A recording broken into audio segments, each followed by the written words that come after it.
This is a great opportunity para makaminggan po namin kayo. Maraming salamat po, Sir Luis. Okay, Ate Betsy. Nasaan po kayo, Jason? Umuulan na, no? Pero yung ulan na yan, thank God kasi nandito tayo sa comfort court. Ay, natin tayo nabasa. And yung ulan ay simbolo ng... Mga piyata! Yes! Ay, niwala mo ba ito?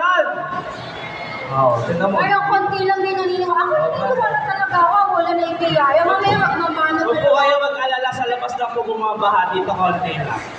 Oh, by the way, I'd like to also acknowledge si Director Patel, sir. Sir Batle, good afternoon Sir, po. Sir, Merry Christmas, Isang sir. kaway lang po dyan, sir. Ayan. So, sa mga kapatid po natin na paparating pa lang po, may thermos, comfortable seats po. Ayan, may mga bakante pa po tayo dyan. Bago tayo tumungo sa mas exciting na part of the MC.